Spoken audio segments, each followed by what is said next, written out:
We're live. Hello, how are you? Dr. Libinton here. I help people live long and well because I believe the quality of life is just as important as the quantity of life. I'm happy to be with you again this morning. Happy new month. Wow, we're in May 2024. Not that long ago, we were saying Happy New Year, but we're here.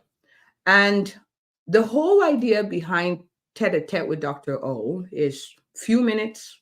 We'll have conversations on how we can improve quality of life. I seem to be focusing a lot on the mental space recently based on my conversations with clients and with challenges that are happening in life. I'm seeing a recurring theme and I'm going through my own too. And so I like to have conversations to help empower you to make the month your best month yet. I can guarantee life has challenges, right?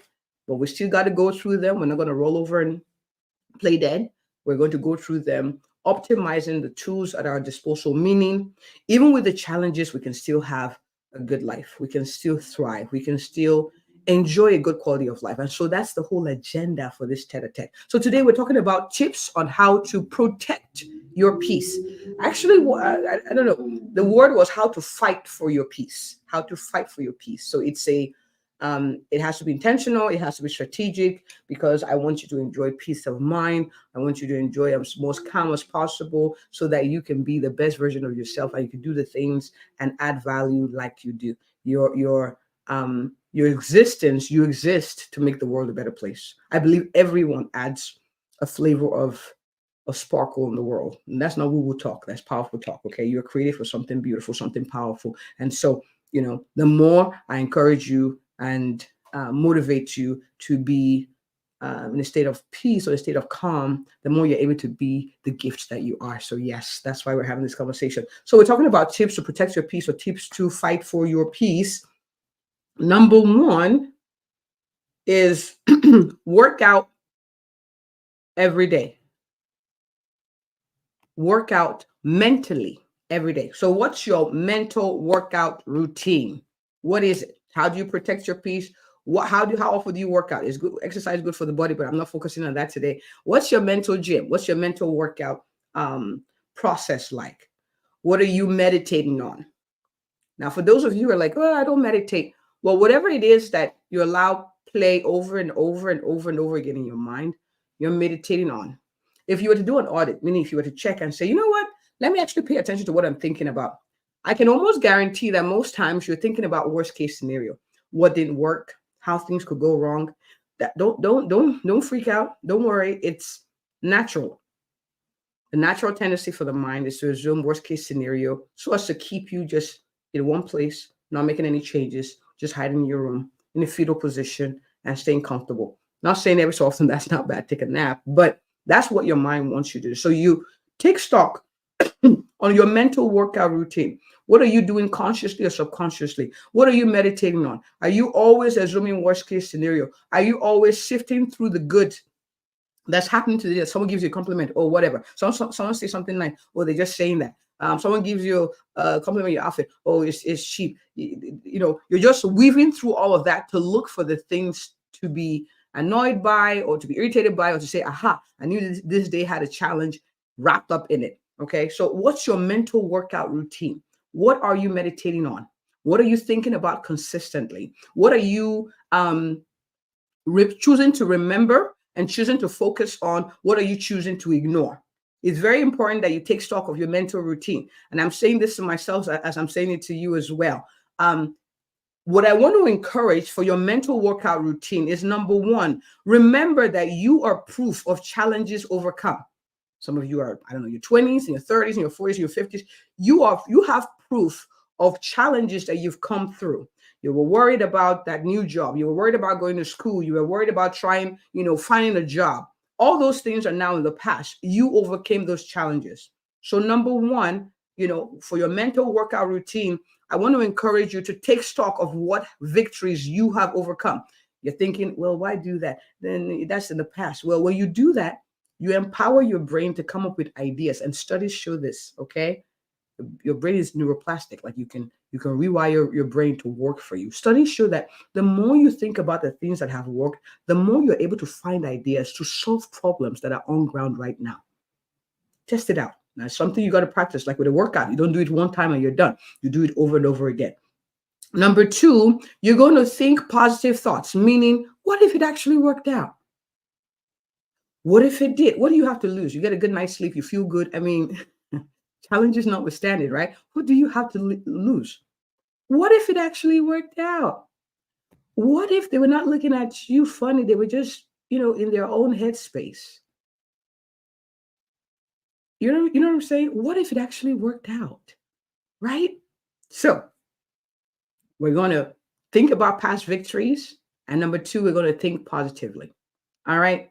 Number three, for the mental workout, we're going to also take time to meditate on a possibility. We talked about, what if it actually works out? What if that job I get, how would I show up? What would I need to do to prepare for the job? Think next best scenario. Next best scenario. What if it actually worked out? What if you actually got the job? How would you show up? How would that feel? What about preparing for the job like you already got the job? You have nothing to lose. All right. Now, so that's for the mental workout. So please, every day, what are things you're doing? Because your brain is not naturally going to think positively. It's not naturally going to work for you. You got to make it work for you. So that's a mental workout. We're thinking positively. We're ruminating and thinking on past challenges that we overcame. Like, man, and that's why I love journaling. I write something down every day, things I'm grateful for. When I go back in time, a year back, and I look back and I'm like, man, that's true. I remember when I was going through this, I overcame that. This will be no different. So I want to encourage you, please, because even the things you're looking forward to, when you get there, if we don't master this, even when we get there, there's something else to try to steal our peace. All right. Number two, guard the gates of your eyes, your ears. Guard the gates of your eyes and your ears. The truth is, how many of you have some things you wish you could unsee? And some things you wish you could unhear? And then that's where we're going to make up words this morning. How many of you wish there are things you could unsee and things you could unhear? Now, I'm not saying stay in a little bubble, but I would say this. The news is meant to keep you fixated, worrying, and obsessed with whatever it is they're presenting. And so you keep watching, Their job is to get you hooked to the TV so ads can go and money can be made. It's not to get you feeling good. You notice that bad news sells. Good news, there'll be little snippets. Oh, a little kid here did this. Oh, that's nice. Next. So please guard the gates of your eyes. What are you watching? Do they raise your heart rate? Does it make you feel better having watched it? Do you feel lighter? Guard the gates of your ears. What are you listening to? Are you listening to people who tell you that things don't work out? You know, it's so interesting. When I look back at some of the challenges I've had to go, so even some of the talking to my clients, I say to them, I said, they're like, yeah, people in my family don't do this. I said, but I bet you there are other people who also had similar situation that got in. Why don't we focus on what they did? Oh, the odds of getting into this school is very hard. Well, what did the people who got into the school, what did they do? See, I'm not saying act like there's no challenge. It's what can I do about the challenge? All right. So who are you listening to? What are you watching? Is everything always negative? Are you watching stories of people who overcome the odds? Are you looking to see what they did, who they surrounded themselves with? Are you listening to things in the morning? I have a habit of listening to a podcast in the morning to keep me encouraged, snap me out of my self-pity funk sometimes. I listen to a little worship, a dance, praise God, and ask God for help for the day. It empowers me to be who I am. And I'm encouraging you to do the same thing. What are your morning routines? What do you infuse your ears with, infuse your eyes with to get you going for the day? So that's number two. I've thrown out so many numbers. And then the third thing, I'm going to share my own personal secret, and it's in the place of meditation. My favorite author ever is Jesus. And I love what he said, through I think it was Paul in Philippians 4:7. says, be anxious for nothing. And if you look at it in different versions, it says, be anxious for nothing. Don't worry about anything, but instead, with prayer and thanksgiving, make your needs known to me, and I will give you peace. There's another one, 1 Peter 5:7, it says, cast your cares upon the Lord and leave them there. In the place of prayer and meditation, I have found that, partnering with God for life has helped with maintaining and fighting and keeping my peace. I can guarantee you challenges are bound to happen, but partnering with my maker, partnering with God has helped me stay the course, stay encouraged, stay empowered, not roll over and play dead. Cast your cares on the Lord and leave them there. A lot of times, oh my God, this is not working. Oh my God, we pray, we meditate on the verse that says, oh, we can do it and that there's help. And then we take it back on. It says, leave them there. And then what this does, when you meditate on what's possible, when you meditate on the fact that you have help, what you start to look out for? Answers to the solution. You start to see solutions present itself in the form of advice, in the form of people. I don't know if you noticed it.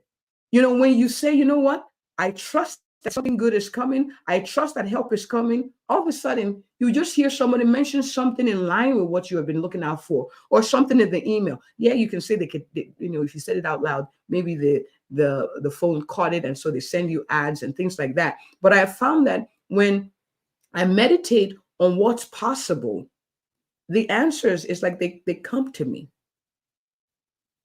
Why are we having this conversation? Life doesn't have to be tougher than it is. Nah, you can insist on your peace. You can insist on your joy. And that's my prayer for you this new month, that whatever challenge, I'm not beckoning for challenges to come. I'm not saying, oh, bring it on. No, but I'm saying with just lifing, just adulting, because I'm sure most of you are adults. You're watching this, life has its, oh my goodness, that's a curveball.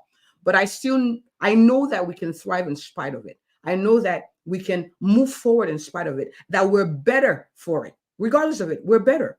We're stronger. We're able to encourage other people who may be going through or who will go through the same challenges down the line. And that's how we pay it forward too. So this month, we insist on our peace, we protect our peace, and we fight for our peace. And my prayer is that there's strength and there's grace for you to enjoy the peace that comes from knowing that you don't do life alone, the peace of God, and that you leverage it and that you enjoy it. And that every blessing packed in this month, you tease it out, you draw it out, you squeeze the juice out of this month in every area of your life. Thank you for taking time to hang out with me this morning. It was nice doing this tête-à-tête with you. I'll see you again next month. I have a quick favor. If you're not following or subscribing, please subscribe. Let me know how this has blessed you. Forward this to someone who could use an encouragement. It's not only for you, okay? Pay it forward. Thanks again for watching. Once again, this is Dr. O. Have a good one. Bye.